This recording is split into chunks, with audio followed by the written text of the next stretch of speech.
భద్రకాళి అమ్మవారికి బంగారు ఆభరణాలు సమర్పించిన తర్వాత సీఎం కేసీఆర్ మాట్లాడుతున్నారు. లైవ్ లో చూద్దాం. చూస్తే అమ్మవారి ప్రభ ఊహించినంత అద్భుతంగా చాలా గొప్పగా మమ్మల్ని ఆశ్చర్యానికి గురి చేసేంత గొప్పగా అంతకుముందు చాలాసార్లు దర్శనం చేసుకున్నాం, కానీ చాలా గొప్పగా జరిగింది. చాలా సంతోషం. ఈ సందర్భంగా నిన్న వరంగల్లో బతుకమ్మ పండుగ కూడా చాలా గొప్పగా జరిగింది, అద్భుతంగా. బతుకమ్మ పండుగ అంటే వరంగల్ అనే పద్ధతిలో గత చరిత్ర నుంచి అట్లా చాలా బాగా జరిగింది. బతుకమ్మ పండుగ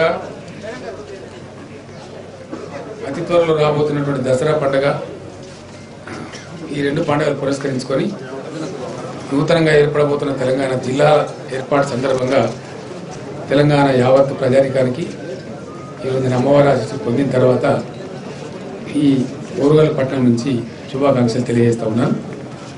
అమ్మవారి దయతో మన తెలంగాణకు అన్ని రకాలుగా లాభం జరగాలని, మనం కలలు కంటున్న బంగారు తెలంగాణ దిశగా మన ప్రయాణం నిర్విఘ్నంగా కొనసాగాలని చెప్పి ఈ సందర్భంగా నేను కోరుతా ఉన్నాను. తర్వాత మా విలేకరులు ఏదైనా అడిగితే చెప్పడానికి సిద్ధంగా ఉన్నాను. అంటే భద్రకాళి అమ్మవారికి వేములవాడ మాదిరిగానే ప్రత్యేకంగా అభివృద్ధి చేయడానికి నిధులు కేటాయించే అవకాశం తప్పకుండా. ఎందుకంటే ఇంతకు ముందే చెప్పినారు, ఆలయానికి కొంచెం ఫెసిలిటీ నుంచి గొప్పగా చేసే అవసరం ఉందని చెప్పారు. దాన్ని నేను కడియం సిఆర్ గారు చెప్పడం జరిగింది. ఇంకొకటి ఆ గుట్ట పేరు నాది పద్మాక్షం గుట్ట, ఇంకోటి అక్కడ మెట్టుగుట్ట అనేటువంటి ప్రాంతం కూడా చేసే అవకాశం ఉందని చెప్పారు.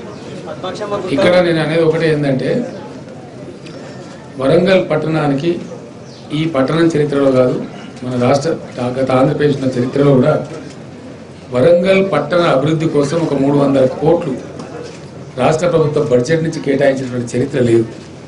ఫస్ట్ టైం కేటాయించాం. అంటే ఇక్కడ విద్యులు అర్థం చేసుకోవాల్సిన మాట ఏంటంటే, ఈ 300 కోట్లు నేను 300 కోట్లే అనుకుంటలేను. కారణం ఏంది, ఇంకా ఎవ్రీ ఇయర్ ఇంకా కొంత పెంచి కానీ లేదా 300 కోట్లు కానీ ప్రభుత్వం ఇస్తుంది.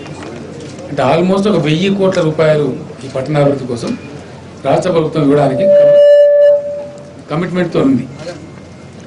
తర్వాత ఇక్కడ వచ్చే వనరులు కానీ, కేంద్రం నుంచి వచ్చేటువంటి గ్రాంట్లు కానీ, స్మార్ట్ సిటీ, హిస్టారిక్ సిటీ అంటే హెరిటేజ్ సిటీ కింద వచ్చేటువంటి నిధులు కానీ అన్నీ కలగలిపి ఒక మాస్టర్ ప్లాన్ చేయాలని చెప్పి నేను జిల్లా కలెక్టర్ గారిని కోరాను. వారు చేసినారు. కొంత మేరకు రఫ్ కట్ వచ్చింది. ఈ మధ్యనే మున్సిపల్ మినిస్టర్ కూడా నేను చెప్పడం జరిగింది. అతను కన్సల్టెంట్లను కూడా ఎంగేజ్ చేసి ఉన్నాడు. బహుశా నేను అనుకుంటా ఈ జిల్లాల ఏర్పాటు దసరా పండుగ తర్వాత ఉప ముఖ్యమంత్రి గారు, స్పీకర్ గారు, ఈ నగరానికి చెందినటువంటి ఎమ్మెల్యేలు, ఎంపీలు అందరూ కలిసి ఒక మంచి భారీ మీటింగ్ నిర్వహించి ఏం చేయాలి, ఇంత పెద్ద డబ్బు వస్తున్నప్పుడు దాన్ని ఎట్లా వినియోగించుకోవాలి అని మాస్టర్ ప్లాన్ తయారు చేస్తారు. ఫైనల్గా నా ఆమోదాన్ని కూడా పెడతారు. నేను కూడా బాగా తిరిగి చూసిన పట్టణం కాబట్టి అవసరమైతే ఒక పూట నేను కూడా మళ్ళీ వచ్చి తిరిగి నేనే స్వయంగా చూసి మంచి చక్కటి పట్టణాన్ని దీన్ని మనం చేసుకునే అవకాశం ఉంటుంది. ఆ దిశగా ఆలోచిస్తూ ఉన్నాం. ఒక టెంపుల్, ఈ టెంపుల్, ఆ టెంపుల్ అనే కాదు, వరంగల్లో ఉన్నటువంటి టెంపుల్స్ కానీ, మోస్క్స్ అంటే మసీదులు కానీ, చారిత్రకంగా ఉన్నటువంటి చర్చెస్ కానీ అన్నిటి యొక్క ఇంటిగ్రేటెడ్ అభివృద్ధిని ఏ విధంగా చేసుకోవచ్చు, అందరినీ కలుపుకొని అందరం కలిసి ఒక గొప్ప పట్టణానికి మనం ఏ విధంగా రూపుదాల్చచ్చు అనేటువంటి విషయాన్ని ఒక మాస్టర్ ప్లాన్ ప్రిపేర్ చేసుకోవాల్సిన అవసరం ఉంటుంది. ఆ ప్రకారంగానే ఇక్కడ జరగాలని చెప్పి కోరుకుంటాం. चीफ मिनिस्टर साहब एक मिनट इधर बताइए साहब, जब से आप तेलंगाना रियासत लाए हैं, तेलंगाना को जो है सुनहरी तेलंगाना के तौर पर तरक्की हो रही है। पूरे अजला को जो है मुख्तलिफ और इजाफा करते हुए और तरक्की के लिए और सहूलतों के लिए बहुत अच्छे पैमाने पर तेलंगाना हो रहा है। ऐसे में गाँव के लोग, शहर के लोग आपसे ये गुजारिश करते हैं कि जितने भी टेम्पल्स हैं, जितने भी मसाजिद हैं, जितने भी मनादिर हैं, इन सब को जो है करंट फ्री में अगर दिया जाए तो लोग और आपको तारीखी तौर पर याद रखेंगे। जैसा कि निज़ाम के दौर में भी ऐसा हुआ था, आपके दौर में भी एक ऐसा हो जाना चाहिए। एक दूसरा सवाल ये है कि उर्दू अकेडमी और माइनॉरिटी फाइनेंस कॉरपोरेशन और वक्फ बोर्ड के लिए अभी तक 2.5 साल हो गया, किसी को भी इंतखाब नहीं किया गया अभी तक। ये 2 सवालों के जवाब के साथ साथ उर्दू जर्नलिस्टों के लिए जो है अभी तक डबल बेडरूम का जो है कोई काम शुरू नहीं हुआ है। किसी के लिए नहीं हुआ, उर्दू वालों के लिए, किसी के लिए नहीं हुआ, अभी करना है। आप जो बोले उस पर जरूर गौर करेंगे, करने का इंशाल्लाह कोशिश करेंगे। జనగాం జిల్లాలో వీరభైరన్పల్లి కూటిగల్లు గ్రామాల చరిత్ర మీకు తెలియదు కదా. ఈ ఇంత చరిత్ర ఉన్నటువంటి ఈ గ్రామాలని దేవరూపలు కావచ్చు, విష్ణువులు, ఇలాంటి చరిత్రలు లింక్ ఉన్నటువంటి గ్రామాలు. అలాంటి రేపు సిద్దిపేటలో కలిస్తే చారిత్రాత్మకంగా మీకు తెలియదు కదా. అంటే మద్దూరు మండలం సిద్దిపేట కలిస్తే వీరభైరన్పల్లి కూటిగల్లు గ్రామాలు అందులో కలుస్తారు. వాటి చరిత్ర జనగాం లింక్ ఉంటుంది కాబట్టి చారిత్రాత్మకంగా జనగాం ఉంటే బాగుంటుంది. ఎవరు చెప్పినా జనగాం లింక్ ఉంటుంది, తెలంగాణ లింక్ ఉంటుంది. పాకిస్తాన్ పోతున్నాయి ఇవన్నీ లేని పంచాయతీలు ఎందుకైనా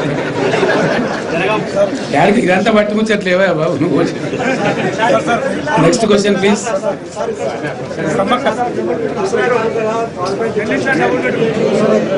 మీరు టీచరా వీళ్ళు విలేకరా? రెండా? రైట్. నేను ఏమంటున్నా అంటే ఒక విషయం మీకు చెప్తే క్లారిటీ వస్తుంది.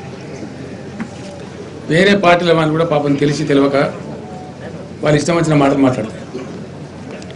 జిల్లాలు ఏర్పడుతుంటే కొన్ని గీడ జిల్లా వేయాలి, గాడ జిల్లా వేయాలని ధర్నా చేసింది వాళ్ళే. ఇప్పటికీ కొన్ని దిక్కులు కావాలి జిల్లా ధర్నా చేయిస్తున్నది వాళ్ళే. మళ్ళీ ఇప్పుడు వద్దంటున్నది వాళ్ళే. ఇది ఏంది అంటే ధర్మం చెప్పానంటే ఎవరైతే సామ్రాజ్యవాద విస్తరణ కాంక్షతో ఉంటారో, ఫ్యూడల్ ఆలోచన విధానంతో ఉంటారో, తమ ఆధిపత్యం మాత్రమే చెలాయించాలి అనే అవగాహనతో ఉంటారో, ప్రజల దగ్గరికి అన్ని విషయాలు బహిరంగంగా కుల్లం పోవద్దనే వాళ్ళు ఉంటారో, అటువంటి వాళ్లకు మైండ్ ఓపెన్ కాక పడుతున్నటువంటి ఇబ్బంది. ఒక ఆయన కాంగ్రెస్ ఆయన మనం మాట్లాడు తెలంగాణ వచ్చుడే ప్రజల దురదృష్టము, ఇన్ని జిల్లాలు అవసరం అంటాడు. అసలు మీకు అది తెలివి ఉంటేనా? మేము చేసిన మోకాలా చూసిన మోకాలా? ఇవాళ పిసిసి ప్రెసిడెంట్ ఇష్టం వచ్చినట్టు గీతలు గీస్తారంటాడు. అంటే నేను అనేది ఒక పిసిసి ప్రెసిడెంట్గా ఉండే వ్యక్తి మాట్లాడినప్పుడు ఒళ్ళు దగ్గర పెట్టుకొని మాట్లాడు. నేను ఏం మాట్లాడుతున్నాను అవగాహనతో మాట్లాడాలి. ఎగ్జాక్ట్గా 1 సంవత్సరం క్రితం సెప్టెంబర్ నెలలో నాకు డేట్ కరెక్ట్ జ్ఞాపకం లేదు, క్యాబినెట్ మీటింగ్లో డిసైడ్ చేసి చీఫ్ సెక్రటరీ ఆధ్వర్యంలో కమిటీ ఏర్పాటు చేశాం. ఆయనకి ఎవరైనా సరే చీఫ్ సెక్రటరీ కాబట్టి ఏ పార్టీ అయినా పోవచ్చు, ఎవరైనా పోవచ్చు, మీ అభిప్రాయాలు చెప్పచ్చు, మీరు దరఖాస్తులు ఇవ్వచ్చు, మీరు ఏదంటే చెప్పచ్చు అని చెప్పి 1 year back exactly 1 year 1 month అయితే. ఆ తదనంతరం అనేక ప్రక్రియలు జరిగినాయి.